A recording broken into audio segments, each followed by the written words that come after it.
그들이 니느베 맞은 쪽에 있는 카세린에 가까이 이르렀을 때 라파엘이 말하였다. 우리가 그대 아버지를 두고 떠날 때의 사정을 그대는 잘 알고 있소. 우리가 그대의 아내보다 먼저 달려가서 그가 뒤따라오는 동안에 집을 정돈합시다. 그렇게 하여 그 두 사람이 함께 길을 갈 때에 라파엘이 토비야에게 쓸개를 가지고 가시오 하였다. 그들 뒤에는 개도 따라가고 있었다. 한편 안나는 자리를 잡고서 자기 아들이 돌아올 길을 살펴보고 있었다. 그러다가 토비야가 오는 것을 알아보고 토비야의 아버지에게 봐요, 당신 아들이 와요. 함께 갔던 사람도 오네요. 하고 말하였다. 토비야가 아버지에게 가까이 이르기 전에 라파엘이 그에게 말하였다. 나는 잘 알고 있소. 저분은 꼭 눈을 뜨실 것이오. 물고기 쓸개를 저분 눈에 발라드리시오. 그 약은 눈에 하얀 막이 오그라들다가 벗겨지게 할 것이오. 그러면 그대의 아버지께서 시력을 되찾아 빛을 보게 될 것이오. 안나는 달려가서 아들의 목을 껴안고 얘야, 내가 너를 다시 보게 되다니 이제는 죽어도 괜찮다 하면서 울었다. 토빗도 일어서서 다리를 비틀거리며 마당 문을 나섰다. 토비야가 그에게 마주갔다. 물고기 쓸개를 손에 든 토비야는 아버지를 붙들고 그 눈에 입김을 불고 나서 아버지, 용기를 내십시오 하고 말하였다. 이어서 그 약을 아버지에게 바르고서는 잠시 그대로 두었다. 이윽고 토비야는 양손으로 아버지의 눈가에서부터 하얀 막을 벗겨내었다. 그러자 토빗이 아들의 목을 껴안고 울면서 얘야, 내가 보이는구나. 내 눈에 비친 내가 하였다. 그리고 이렇게 말하였다. 하느님께서는 찬미 받으소서. 그분의 위대한 이름은 찬미 받으소서. 그분의 거룩한 천사들 모두 찬미 받으소서. 그분의 위대한 이름 언제나 우리 위에 머무르소서. 그분의 천사들 모두 영원히 찬미 받으소서. 그분께서 나에게 벌을 내리셨지만 내가 이제는 내 아들 토비야를 볼 수 있게 되었다. 기쁨에 넘친 토비야는 소리 높여 하느님을 찬미하면서 집으로 들어갔다.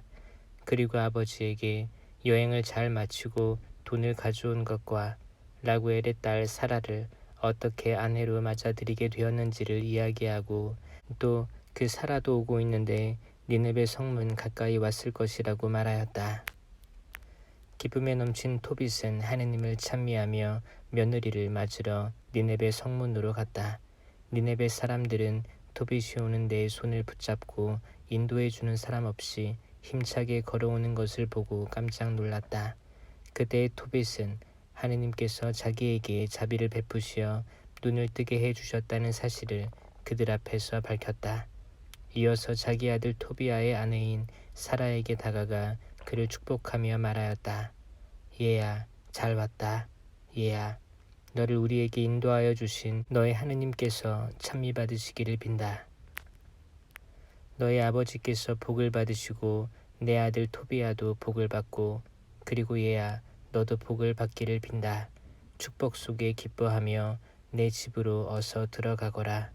얘야, 들어가거라. 그날 니네베에 사는 유다인들도 모두 기뻐하였다.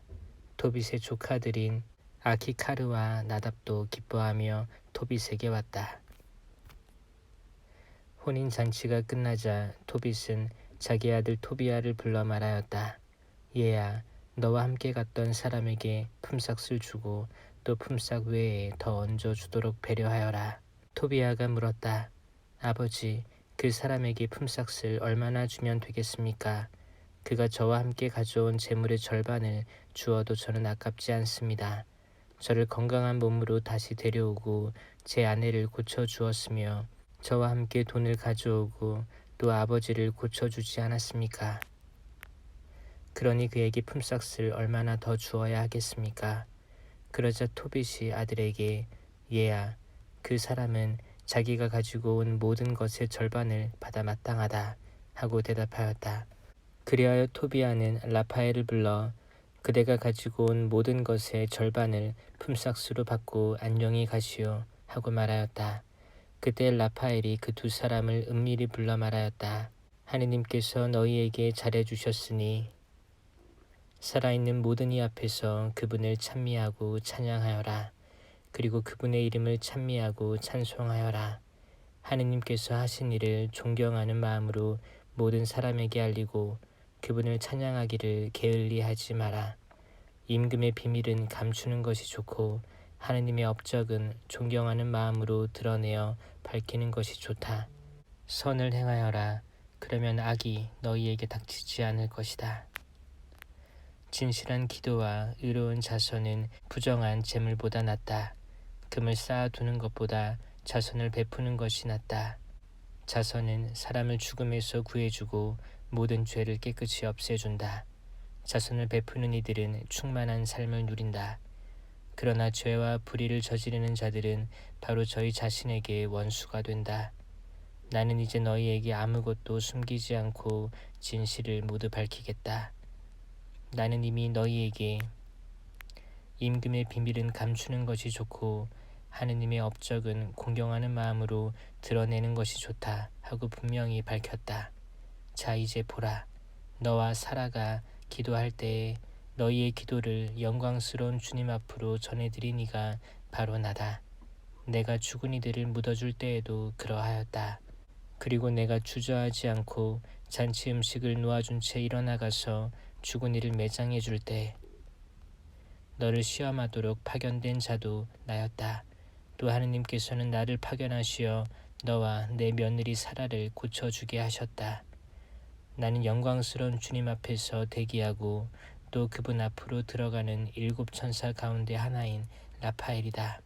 그러자 충격을 받은 그 2 사람은 얼굴을 땅에 대고 두려워하였다. 라파엘이 그들에게 계속 말하였다. 두려워하지 마라.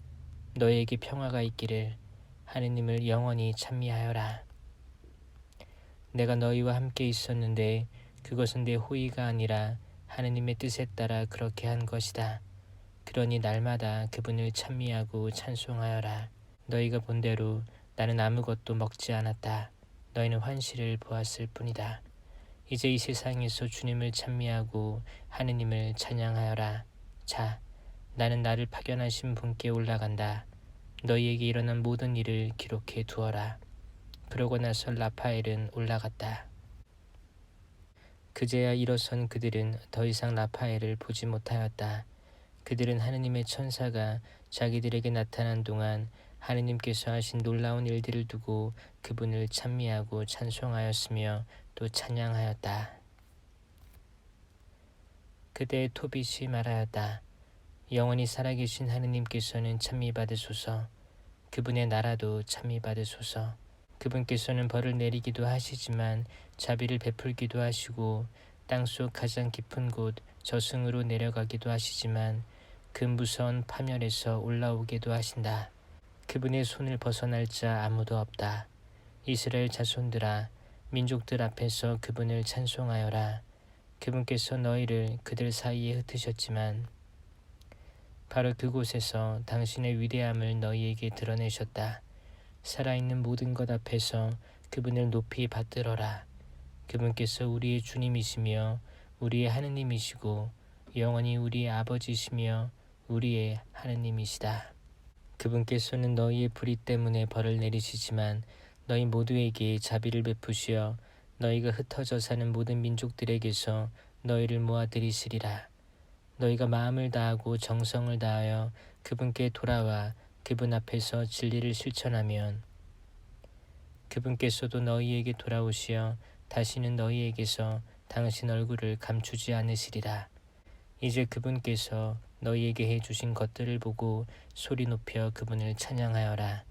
의로우신 주님을 찬미하고 영원하신 임금님을 높이 받들어라. 나는 이 유배의 땅에서 그분을 찬양하고 죄 많은 민족에게 그분의 권능과 위대함을 드러낸다. 죄인들아, 돌아와 그분 앞에서 의로운 일을 하여라. 그분께서 너희를 받아들이시어 너희에게 자비를 베푸실지 누가 알겠느냐. 나는 내 하느님을, 나의 영혼은 하늘의 임금님을 높이 받들며 그분의 위대함을 즐거이 알린다. 사람들은 모두 예루살렘에서 그분께 말씀을 올리고 그분을 찬양하여라. 거룩한 도성 예루살렘아, 그분께서는 내 자녀들의 행실 때문에 벌을 내리시지만 다시 의인들의 자녀에게 자비를 베푸시리라. 예루살렘아, 주님을 올바로 찬양하여라. 영원하신 임금님을 찬미하여라. 내 성소가 다시 기쁨 속에 지어지리라. 그리하여 그분께서 대대로 영원히 모든 유배자를 내 안에서 기쁘게 하시고 고통받는 모든 이를 내 안에서 사랑하시기를 빈다. 밝은 빛 하나가 세상 끝 모든 곳까지 비추리니 저마다 하늘의 임금님께 바칠 예물을 손에 들고 멀리서 많은 민족이 너에게 세상 끝 모든 주민이 너의 거룩한 이름을 향하여 오리라. 모든 세대 사람들이 내 안에서 흥겨운 찬미를 바치리라. 선택받은 도성의 이름은 대대로 영원하리라. 너를 두고 가혹한 말을 하는 자들은 모두 저주를 받으리라. 너를 파괴하고 내 성벽을 허무는 자들, 내 탑들을 무너뜨리고 내 집들을 불사르는 자들은 모두 저주를 받으리라. 그러나 너를 두려워하는 이들은 모두 영원히 복을 받으리라. 예루살렘아, 가서 의인들의 자녀들을 두고 기뻐하여라. 그들이 모두 한데 모여서 영원하신 주님을 찬미하리라. 행복하여라. 너를 사랑하는 이들, 행복하여라. 너의 평화를 기뻐하는 이들, 행복하여라. 내가 받은 온갖 징벌 때문에 슬퍼하는 모든 사람들, 그들은 내 안에서 기뻐하며 영원히 너의 모든 기쁨을 보리라. 내 영혼아, 주님을, 위대하신 임금님을 찬미하여라. 예루살렘이 다시 세워지고 그 도성에 그분의 집이 다시 세워져 영원히 서 있으리라. 내 후손 가운데 살아남은 자들이 너의 영광을 보고 하늘의 임금님을 찬양할 수 있다면 나 얼마나 행복하리요. 예루살렘의 성문들은 청옥과 취옥으로, 성벽은 모두 보석으로 만들어지고 예루살렘의 탑들은 금으로, 그 성과 퀴들은 순금으로 만들어지며 예루살렘의 거리들은 홍옥과 오피리의 돌로 포장되리라. 또 예루살렘의 성문들은 기쁨의 창가를 부르고 그곳의 집들은 모두 할렐루야, 이스라엘의 하느님께서는 찬미받으소서 하고 말하리라. 또 복을 받은 이들은 거룩한 그 이름을 영원토록 찬미하리라. 토빗의 찬양 노래는 이렇게 끝난다. 토빗은 112살에 평화로이 죽어 장엄한 장례식과 함께 니네베에 묻혔다. 그가 시력을 잃은 것은 62살 때였는데 시력을 되찾은 뒤에도 그는 자선을 베풀었다. 또 줄곧 하느님을 찬미하고 그분의 위대함을 찬양하며 부유하게 살았다. 토빗은 죽을 때가 되자 자기 아들 토비아를 불러 이렇게 분부하였다. 얘야, 내 자식들을 데리고 서둘러 메디아로 피신하여라. 나훔이 니네베를 두고 선포한 하느님의 말씀을 나는 믿는다. 그 모든 말씀이 그대로 이루어져서 아시리아와 니네베에 그대로 실현될 것이다. 하느님께서 파견하신 이스라엘의 예언자들이 한 말씀이 모두 실현될 것이다. 그 말씀들은 하나도 빠지지 않고 모두 제때에 성취될 것이다. 그러니 아시리아나 바빌론보다 메디아가 더 안전하다. 하느님께서 하신 말씀은 모두 그대로 실행되고 그대로 이루어진다는 것을 나는 알고 또 믿는다. 그 말씀들은 하나도 어김이 없다. 그리고 이스라엘 땅에 사는 우리의 동포들은 모두 그 좋은 땅에서 쫓겨나 흩어지고 유배를 갈 것이다. 이스라엘의 온 땅이 황무지가 될 뿐더러 사마리아와 예루살렘까지 황무지가 되고 하느님의 집은 불에 탄 채 얼마 동안 슬픔에 잠겨 있을 것이다. 그렇지만 하느님께서는 다시 그들에게 자비를 베푸시어 이스라엘 땅으로 돌아가게 하실 것이다. 그러면 그들은 하느님의 집을 다시 지을 것이다. 그러나 그 집은 정해진 때가 다 찰 때까지 첫 번째 집과 같지는 않을 것이다. 그 뒤에 모두 유배에서 돌아가 예루살렘을 화려하게 재건할 것이다. 그리고 그곳에 이스라엘의 예언자들이 말한 대로 하느님의 집도 세워질 것이다. 온 세상에 사는 민족들도 모두 마음을 돌이켜 하느님을 진심으로 경외할 것이다. 그리고 모두 자기들을 속여 잘못된 길로 이끈 우상들을 버리고 의로운 일을 하며 영원하신 하느님을 찬미할 것이다. 그날의 구원을 받고 하느님을 진심으로 생각하는 이스라엘의 모든 자손이 한데 모여 예루살렘으로 가서 자기들에게 주어진 아브라함의 땅에서 영원히 안심하고 살 것이다. 하느님을 진심으로 사랑하는 이들은 기뻐하고 죄와 불의를 저지르는 자들은 온 세상에서 없어질 것이다. 이제 얘들아, 내가 너희에게 분부한다. 하느님을 진심으로 섬기고 그분께서 좋아하시는 일을 하여라. 너희 자식들도 잘 타일러서 의로운 일을 하고 자손을 베풀게 하여라. 언제나 진심으로 그리고 힘을 다하여 하느님을 생각하며 그분의 이름을 찬미하게 하여라. 얘야, 이제 너는 니네베에 머무르지 말고 이곳을 떠나라. 언제가 되든 너의 어머니를 내 곁에 묻게 되면 그날 밤도 이 성읍의 경계 안에서는 지내지 마라. 내가 보니 이곳에는 온갖 불의와 온갖 사기가 판을 치는데도 사람들은 부끄러워하지 않는구나. 얘야, 나답이 자기를 키워준 아키카르에게 한 짓을 보아라. 아키카르가 산채로 땅속에 들어가야 하지 않았더냐. 그러나 하느님께서는 그 파렴치한 행위를 나답에게 직접 되갚으셨다. 그리하여 아키카르는 빛을 보고 나답은 아키카리를 죽이려고 꾀하였기 때문에 영원한 어둠 속으로 들어갔다. 아키카르는 자손을 베푼 덕분에 나답이 쳐넣은 죽음의 올무에서 빠져나오고 오히려 나답이 그 죽음의 올무에 걸려 파멸하였다. 그러니 얘들아, 자손이 무엇을 가져오는지 보아라. 그리고 불의가 무엇을 가져오는지 보아라. 죽음뿐이다. 이제 내 숨이 끊어지려고 하는구나. 사람들이 토빗을 침상에 눕히자 그가 죽었다. 그리고 장엄한 장례식과 함께 묻혔다. 그 뒤에 어머니가 죽자 토비아는 어머니를 아버지 곁에 묻었다. 그리고 아내와 함께 메디아로 가 엑바타나에서 장인 라구엘과 살았다. 그는 늙은 처부모를 존경하는 마음으로 잘 모시다가 메디아의 엑바타나에 그들을 묻었다.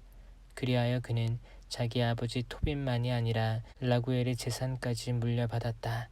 토비아는 영예롭게 살다가 117살에 죽었다.